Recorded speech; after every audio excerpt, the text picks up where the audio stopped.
इश्क के चक्कर में एक खौफनाक कत्ल होता है और जब कातिल को ढूंढने की कोशिश की जा रही थी तो उसके लिए लगभग 110 दिन का समय लग जाता है।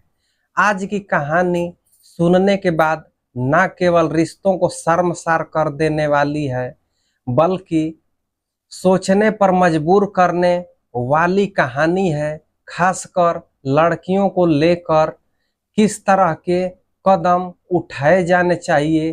तो इस घटना को जानने के लिए वीडियो को पूरा देखिएगा। नमस्कार दोस्तों, आपसे निवेदन करता हूं कि वीडियो को अच्छा लगे तो लाइक कर दीजिएगा। यह सच्ची घटना है राजस्थान प्रदेश का। एक जिला है बूंदी और 28 अगस्त 2019 की शाम लगभग 7 बजे के आसपास एक लड़का है जिसका नाम है अभिषेक शर्मा, जो कि राजस्थान पुलिस में बूंदी के अंदर ही पुलिस कांस्टेबल होता है और पुलिस लाइन में इसकी तैनाती होती है। दरअसल शहर कोतवाली के बिनवा बी का वो रहने वाला होता है और अभिषेक अपनी माँ से और बहन से कहता है कि मैं ड्यूटी पर जा रहा हूँ और तुम मेरा इंतजार मत करना और खाना वाना आराम से खा लेना। शाम को 7 बजे निकलता है ड्यूटी के लिए, अपनी बाइक उठाता है और ड्यूटी के लिए पहुंच जाता है। पूरी रात वह ड्यूटी पर रहता है। सुबह दिन निकलता है। दिन निकलने के बाद माँ और बहन दोनों इंतजार कर रही थी, लेकिन अभिषेक शर्मा घर लौट कर नहीं आता है। तब माँ और बहन परेशान हो जाती है कि रात ड्यूटी पर गया था, इसका कुछ अता पता नहीं है।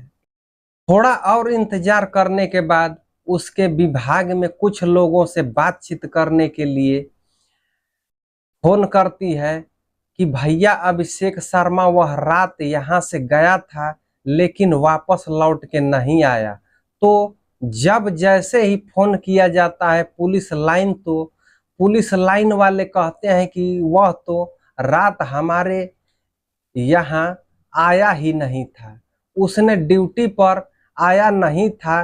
अब माँ की चिंता थोड़ी बढ़ जाती है। माँ ने जितने भी उसके कांटेक्ट में थे, दोस्त थे उसके या फिर उसके साथी पुलिस वाले थे, उनसे भी बातचीत की कि क्या तुमने अभिषेक शर्मा को देखा है? रात वह गया था घर से लेकिन वापस लौट के नहीं आया। कुल मिलाकर वह अगले दिन यानी कि 28 तारीख की रात को निकला था, अगले दिन 29 तारीख में वापस नहीं आता है और 30 तारीख को भी वापस नहीं आता है। घर वाले थोड़े परेशान हो जाते हैं।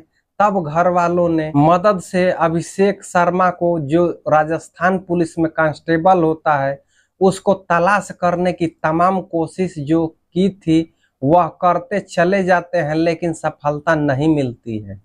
और एक के बाद एक दिन बीतता चला जाता है। बहन शीतला हो या माँ दयावंती दोनों ही परेशान हो जाती हैं और परेशान होकर शहर कोतवाली पहुंच जाती हैं 5 सितंबर 2019 को। और वह जाने के बाद अपने बेटे की गुमशुदगी दर्ज कराती है। कहती हैं कि 28 तारीख को घर से निकला था लेकिन अभी तक लौट कर नहीं आया। जब पुलिस वाले को यह बात का पता चलती है कि पुलिस कांस्टेबल ही गायब हो चुका है, तलाशने के लिए पुलिस कांस्टेबल थोड़ा सा तेजी के साथ जुड़ जाते हैं। अब पुलिस कॉल डिटेल जो होती है, कॉल डिटेल के साथ ही उसका जो लोकेशन है वह निकलवाई जाती है। तो लोकेशन यहाँ से 136 किलोमीटर दूर जो सवाई माधोपुर एक जिला लगता है, उसी का एक बावली इलाका है। बावली इलाके में विजयागढ़ एक किला है। विजयागढ़ किले के आखिरी लोकेशन पाई जाती है। अब पुलिस वाले ने यहाँ जाकर तलाश करने की, फोटो दिखाकर एक दूसरे से बातचीत करने की कोशिश, जो भी उसके संपर्क में था उन सब से बातचीत करने की कोशिश की, लेकिन उस अभिषेक शर्मा का, पुलिस कांस्टेबल का पता नहीं चल रहा था। कि आखिर वह कहाँ गायब हो गया है। मोटरसाइकिल लेकर निकला था, लेकिन जितने भी दुश्मन के एंगल थे सबकी तलाश की जाती है। साथ ही उसके कांटेक्ट में 200 लोगों से वह लगातार बातचीत में था। उन 200 लोगों को बातचीत की जाती है। अलग अलग इलाकों के सीसीटीवी कैमरे भी खंगाले जाते हैं, लेकिन उसका कहीं कोई आता पता नहीं चलता है। आखिरकार इसी बीच में जब पुलिस जांच पड़ताल कर रही थी, तो जांच पड़ताल करते हुए पता चलता है कि उसकी शादी हो चुकी है, और शादी होने के बावजूद भी जो उसकी पत्नी है दिव्या पाठक, वह रहती हैं अपने ही मायके में। यानी कि उसका जो मायका होता है सवाई माधोपुर का एक गांव लगता है जटवाड़ा, वहां के वह रहने वाली होती है। लेकिन जब पुलिस वाले पूछते हैं कि यह पत्नी मायके में क्यों रहती है, तो फिर पुलिस वाले सीधे मायके ही पहुंच जाते हैं।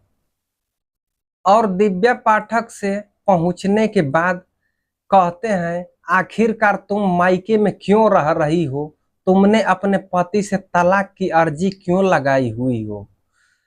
शुरुआत में तो वह इधर उधर की बातें करने लगती है, कहती है कि इस बात में मेरी पर्सनल जिंदगी है, इसमें झांकने की कोशिश मत करिए।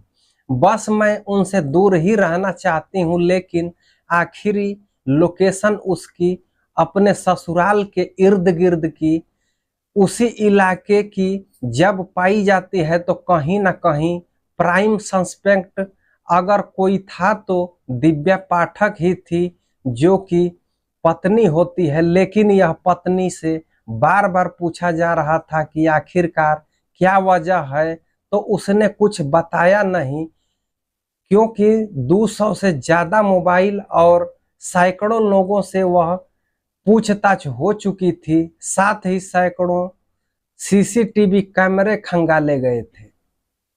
लेकिन वहां से जब सफलता नहीं मिल पा रही थी, तो आखिरकार जो इसकी पत्नी होती है दिव्या, वह बताती है कि ये पिछले साल यानी कि साल 2018 की बात है, जुलाई का महीना था। उसकी फूफी बहन होती है श्यामा शर्मा, जिसकी उम्र लगभग 18 साल के आसपास होती है। श्यामा शर्मा छुट्टी मनाने के लिए वह उसी के घर पर आई हुई थी। जब उसके घर पर आई हुई थी, तो उसने अपनी बहन को कम से कम 20 दिन तक अपने घर पर रखा। और एक दिन देखते क्या है कि उसका जो पति है उसी की बहन के साथ वह आपत्तिजनक स्थिति में होता है। तब उसे पहली बार पता चलता है कि जो बहन घर से घूमने के लिए आई थी, दरअसल उस बहन के साथ तो उसके नाजायज रिश्ते हैं, अवैध संबंध है। और शायद इसके लिए उसने उस घर को छोड़ा, अपनी बहन के साथ लेकर अपने मायके के चली जाती है। बहन से जब पूछा जाता है तो बताती है कि वह अपनी पुलिस वाले होने का दिखाता है, गाली करता है, ताकतवर था, तो इसलिए उसने जबरदस्ती करके उसे अपने साथ उसने ऐसा सब कुछ किया। जब दिव्या ने यह बात सुनी, और श्यामा जो लड़की होती है, दरअसल श्यामा के पिता नहीं होते हैं, और श्यामा जो रहती है वह इसी इलाके की रहने वाली है, सवाई माधोपुर का जो एक बावली इलाका है, बावली थाना, और यहाँ पर रहने वाली होती है। तो इसकी माँ है वह आंगनबाड़ी में है, लेकिन लड़की यह पढ़ने में बेहद होशियार होती है, जिसके हाई स्कूल में 75% नंबर आए हुए थे। साथ ही यह सोशल मीडिया पर एक्टिव रहती है, देखने में एकदम खूबसूरत होती है। इसकी आंखें जैसे क्या ऐश्वर्या राय तरह की, बिल्कुल हीरोइन की तरह वह दिखाई देती है। सोशल मीडिया पर इसके चाहने वालों की संख्या भी बहुत ज्यादा थी, लेकिन कब अभिषेक शर्मा इसके प्यार में फिसल जाता है उसको पता ही नहीं चलता है। और इस वजह से तो उसका पत्नी जो होती है दिव्या पाठक, वह अपने पति को छोड़कर चली जाती है और इसी वजह से उसने उसको तलाक की अर्जी भी, अब पुलिस वाले ने दिव्या पाठक से हर तरह से पूछताछ कर ली कि तुम्हारा पति कहाँ है। तो जब बात पति को बताने वाली आती है तो वह बता नहीं पाती है। इसके बाद फिर उसने पास ही एक मात्र प्राइम सस्पेक्ट बचाता है और वह दूसरा था, नाम उसका श्यामा शर्मा, जो कि उसकी साली भी लगती है, साथ ही उसकी साली है जो उसकी पत्नी है, उसकी बुआ की बेटी होती है। जब उससे पूछताछ होता है तो वह भी कहती है कि मेरा कोई तो मतलब नहीं है, नहीं, और जब मैं वहां से आई हूं तब से मेरा कोई बातचीत नहीं हुई है। जैसे ही उसकी सीडीआर निकलवाई गई इस पुलिस वाले की, तो पुलिस वाले की सीडीआर में श्यामा से बातचीत का कोई नंबर नहीं था, उसने कोई कांटेक्ट नहीं था। और जब उसकी पत्नी ने इतनी बड़ी बात कही थी तो आखिरकार पुलिस के लिए एक आखिरी रास्ता बचा था, आखिरी सबूत बचा था। और वह आखिरी सबूत यह था कि आखिरकार श्यामा शर्मा का जो नंबर था, श्यामा शर्मा का पुलिस वाले ने, उसने भी लोकेशन ले लिया। तो पता चलता है कि विजयागढ़ किले में ही उसकी आखिरी लोकेशन थी 28 अगस्त 2019 को। और जैसे ही उसकी सीडीआर निकलवाई जाती है तो पता चलता है कि यह तो बहुत सारी बातें किया करती थी, लेकिन बहुत सारे बातें उस नंबर से नहीं करती थी, बहुत सारी बातें वह दूसरे नंबर से किया करती थी। और उसी दूसरे नंबर से बातचीत करती थी तो एक और लड़के से बातचीत करती थी, जो कि सवाई माधोपुर का नवेद नाम का एक लड़का होता है। अब नवेद से भी बात करती थी, साथ ही वह एक अलग नए नंबर से, जिसके बारे में किसी को भी पता नहीं था, वह अभिषेक शर्मा से बातचीत करती है।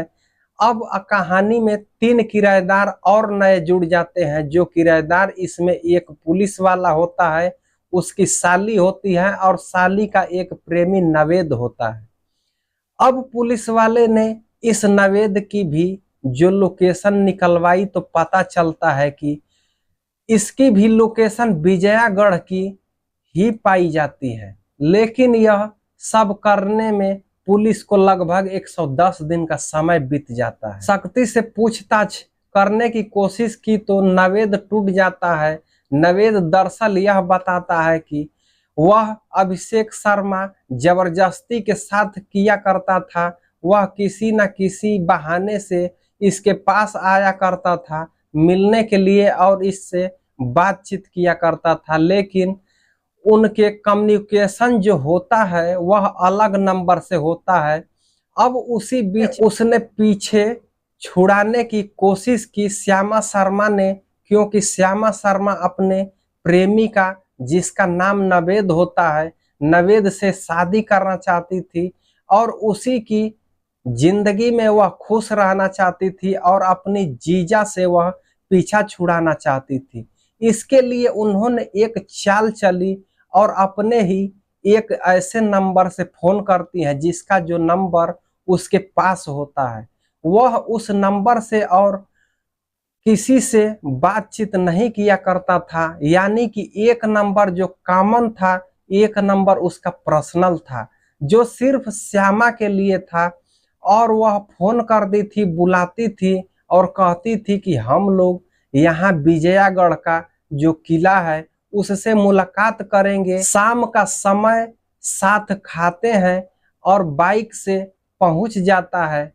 136 किलोमीटर का सफर पूरा करने के बाद साथ साथ खाना का खाते हैं और विजयागढ़ के किले में जब घूम रहे थे अचानक से नवेद की एंट्री हो जाती है। जब अभिषेक पूछता है कि यह लड़का कौन है तो वह कहती है कि मेरा दोस्त है, आपसे मुलाकात कराने के लिए बुलवाया है। रात के 12:30 बज के आसपास का वक्त हो रहा था। बातचीत करने के दौरान नवेद उस अभिषेक की अगर तुलना की जाए तो दोनों में बड़ा फर्क था। अभिषेक शर्मा ताकतवर था और थोड़ा सा उससे हेल्दी भी था। साथ ही उसने नवेद ने मौका पाते ही एक रोड उठाता है और जैसे ही उसने रोड उठाई उसने पूरी ताकत के साथ एक रोड उसके सर पर मारी और इतनी जोर से मारी कि एक रोड लगते ही अभिषेक शर्मा जमीन पर गिर जाता है और उसके बाद वह तब तक उसको मारते चले जाता है जब तक कि अभिषेक शर्मा का प्राण नहीं निकल जाते। यानी कि अभिषेक शर्मा जो पुलिस वाला होता है, अपनी साली की वजह से वह मौत के घाट उतार दिया जाता है। अब वह सोचता है कि आखिरकार करें तो क्या करें इसकी लाश को। तभी उन्होंने उसके तन से एक एक कपड़े को उतारा, उसने उसे नंगा करके और उसने जमीन में गड्ढा खोद कर गहरा गड्ढा खोदा और उसी में उसके शव को गड्ढे में वहीं पर विजयागढ़ किले में जो था नीचे ही हिस्से में वहां पर उसे दफन कर देते हैं। दफन करने के बाद वहां से बाइक उठाते हैं और उसका जो कपड़े थे उसके कपड़े एक तालाब में फेंक देते हैं और बाइक को एक कुएं में डाल देते हैं। अब पुलिस वाले को बड़ी मुश्किल से कपड़े भी मिल जाते हैं, साथ ही उसका बाइक भी मिल जाती है। और जब उस गड्ढे को खुदवाया जाता है तो वहां पर एक कंकाल मिल जाता है। उसका फिर डीएनए कराया जाता है और डीएनए से पता चलता है कि यह जो लाश है वह सचमुच अभिषेक शर्मा की है और कातिल उसकी साली और साली का प्रेमी होता है। दिव्या पाठक को इस बात का कतई जानकारी नहीं था कि उसकी बहन ने पहले तो उसका घर बिल्कुल पूरी तरह से उजाड़ दिया, तलाक तक की नौबत ले आई और बाद में उसके पति को उसने मौत के घाट उतार दिया। जब इससे कारण पूछा गया तो आखिरकार तुमने अपने जीजा को मौत के घाट क्यों उतारा, तो उसने बताया कि मेरी वजह से मेरी बहन का घर बिगड़ गया था। एक बात तो मुझे इस बात पर भी गुस्सा था और वह पुलिस वाले का रोब पुलिस वाला होने की वजह से दिखाता था, इसलिए उसने उस रोब में पहली बात तो आ जाती है और बाद में उसने सोचा कि क्यों ना इसे रास्ते से हटाया जाए। उसे नवेद रंगदारी की जिंदगी में उसने वह शादी करना चाहती थी। फिलहाल पुलिस ने उन्हें गिरफ्तार कर लिया। गिरफ्तार करने के बाद लड़की ने कहा कि वह तो नाबालिग है। नाबालिग होने का उसने सबूत यह दिया कि 17 अगस्त 2001 को उसकी पैदाइश होती है और ये घटना जो होती है वह 28 अगस्त 2019, लेकिन कोर्ट को 2-3 महीने का समय लग जाता है। आखिरकार उसको यह साबित कर देती है कि यह बालिग है। उस पर भी जैसे ही केस नावेद पर चल रहा है ठीक वैसे ही केस उस पर चल रहा था और 19 दिसंबर 2019 को इस घटनाक्रम का खुलासा लगभग 110 दिन के बाद कर दिया जाता है। कातिलों को गिरफ्तार किया जाता है और जेल भेज दिया गया। लेकिन यह जो कत्ल था बिल्कुल रहस्यमयी बना हुआ था। इसके कातिल को ढूंढने के लिए पुलिस ने कड़ी मुशक्कत की थी। मामला पुलिस से जुड़ा हुआ था। तब पुलिस को इतनी मशक्कत करनी पड़ी जिसमें क्या कई महीने बीत जाते हैं और जब इस घटनाक्रम का खुलासा हुआ तो लोगों को यकीन नहीं हो रहा था कि एक बहन अपनी ही बहन का आखिरकार कैसे घर उजाड़ सकती है। दोस्तों, इस पूरे घटनाक्रम को सुनाने का उद्देश्य किसी को परेशान करना नहीं है, किसी का दिल दुखाना नहीं है, बल्कि आपको जागरूक करना है, आपको सचेत करना है। तो इस घटना को जानने के बाद इसमें किसकी गलती ज्यादा है आप लोग कमेंट सेक्शन में जरूर बताइएगा। आप लोग इस तरह की गलती ना करें और अपना ख्याल रखें, अपने परिवार का ध्यान रखें, अपने बच्चों का ध्यान रखें। दोस्तों मिलते हैं किसी और वीडियो में। धन्यवाद।